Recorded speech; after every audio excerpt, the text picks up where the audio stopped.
5-ാം മാസം മെയ് 22-ാം തീയതിയാണ് ഈ ആദ്യത്തെ സംഭവം.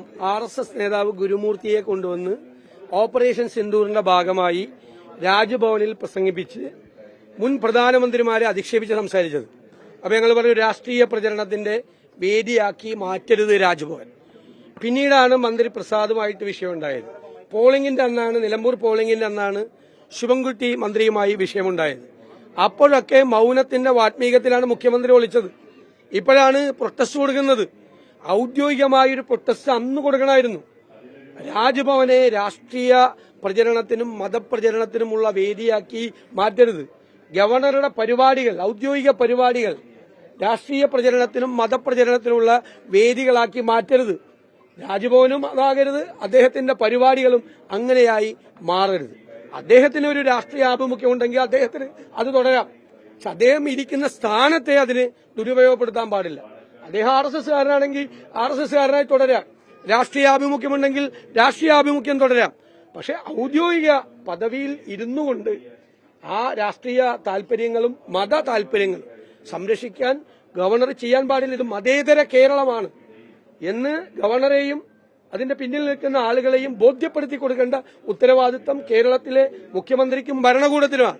ഇപ്പൊ കൊടുത്തത് നന്നായി, പക്ഷെ വൈകിപ്പോയി. ഇന്നലെ സർവകലാശാലയിൽ നടന്ന പരിപാടിയിൽ KSU അകത്ത് പ്രതിഷേധിക്കുന്നു. കൈകാര്യം ചെയ്യുന്നത് യുവമോർച്ച പ്രവർത്തകരാണ്. പോലീസ് നോക്കി നിൽക്കുന്നു. ഏറ്റവും ഒടുവിൽ തല്ലുകൊണ്ട ശേഷം അവരെ പുറത്തേക്ക് കൊണ്ടുപോകും. അതാ ഞാൻ പറഞ്ഞല്ലോ, ഈ ഒരു സംഘർഷത്തിലേക്കൊന്നും കേരളത്തെ വലിച്ചഴയ്ക്കാൻ പാടില്ല. ഗവർണറുടെ പരിപാടികൾ ഔദ്യോഗിക പരിപാടികളല്ലേ. ഗവർണർക്ക് പ്രൈവറ്റ് പരിപാടികളില്ലല്ലോ, ഔദ്യോഗിക പരിപാടികളാണ്. ആ ഔദ്യോഗിക പരിപാടികളൊന്നും ഇങ്ങനെയുള്ള പ്രചരണങ്ങളുടെ വേദിയാക്കി മാറ്റി എപ്പോഴും സംഘപരിവാർ ശ്രമിക്കുന്നത് ഒരു വർഗീയ ധ്രുവീകരണത്തിന് വേണ്ടിയിട്ടാണ്, കമ്മ്യൂണൽ പോളറൈസേഷന് വേണ്ടിയിട്ടാണ്. നമ്മളെല്ലാം പൊളിറ്റിക്കൽ പോളറൈസേഷന് വേണ്ടി ശ്രമിക്കുമ്പോൾ അവർ കമ്മ്യൂണൽ പോളറൈസേഷന് വേണ്ടിയിട്ടാണ് ശ്രമിക്കുന്നത്. അവരുടെ അതേ നറേറ്റീവിൽ ഗവൺമെന്റും CPM-ഉം പോകരുത്. ഗവൺമെന്റിന് ഇതെല്ലാം പ്രൊട്ടക്ട് ചെയ്യാനുള്ള ബാധ്യതയുണ്ട്. മുഖ്യമന്ത്രിക്ക് അതിന്റെ ബാധ്യതയുണ്ട്. മുഖ്യമന്ത്രി ആ ഉത്തരവാദിത്വം നിറവേറ്റി ഈ കേരളത്തിലെ മതസൗഹാർദ്ദത്തെ കളങ്കപ്പെടുത്താൻ ഉള്ള ഒരു പണിക്കും കൂട്ടുനിൽക്കരുത്. ശക്തമായി നിൽക്കണം. ഗവൺമെന്റ് പറഞ്ഞാൽ അതിന്റെ കൂടെ ഞങ്ങൾ നിൽക്കും. സ്വകാര്യ പരിപാടിക്ക് ഹോള് കൊടുത്ത ശേഷം പിന്നീട് പരിപാടി നടത്താൻ അനുവദിക്കില്ലാത്ത സർക്കാർ ഇതെല്ലാം പരസ്പരം അറിഞ്ഞുകൊണ്ട് ചെയ്യുന്ന കാര്യങ്ങളാണെന്ന് ആർക്കാ അറിയാത്തത്? എന്നിട്ട് പിന്നെ നാടകം കളിക്കുകയല്ലേ. പിന്നീടുള്ള നാടകങ്ങളല്ലേ, അത് കൊടുത്തത് അറിയില്ല എന്താണ് കൊടുത്തതെന്ന്. ഇത്തരം ഒരു പരിപാടിക്ക് സർവകലാശാല ഹോള് കൊടുക്കാമോ? ഒരു മതപരമായ പ്രചരണം നടത്തുന്ന തരത്തിൽ അങ്ങനെ ചെയ്യുന്നൊരു സംഘടനയിലെ കൊടുത്തത്.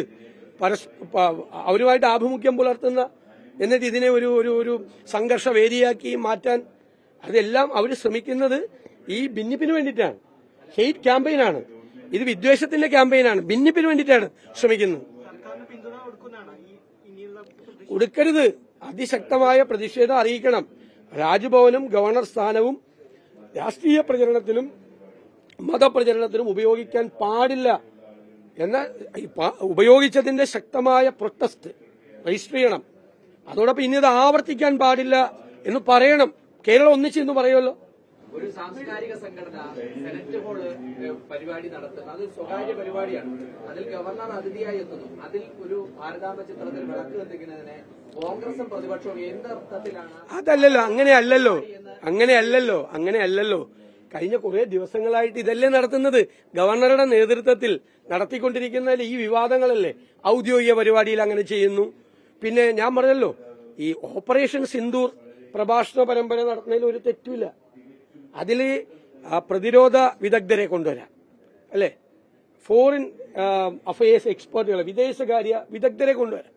എന്നിട്ട് ഇന്ത്യ എടുത്ത സ്റ്റാൻഡോ നിലപാടിനെയോ ന്യായീകരിക്കുകയോ അതിനെ അതിശയോക്തിപരമായി പൊലിപ്പിച്ച് കാണിക്കുകയോ വേണം ചെയ്തോട്ടെ, അത് തെറ്റില്ല. പക്ഷേ അറിയപ്പെടുന്ന ഒരു RSS നേതാവിനെ കൊണ്ടുവന്നിട്ട് 2 മുൻ പ്രധാനമന്ത്രിമാരെ രാജ്ഭവന്റെ ക്യാമ്പസിൽ വെച്ച് അധിക്ഷേപിച്ച് സംസാരിക്കുന്നതിന്റെ രാഷ്ട്രീയം എന്താ? അത് നടക്കില്ല കേരളത്തിൽ, അത് നടക്കില്ല.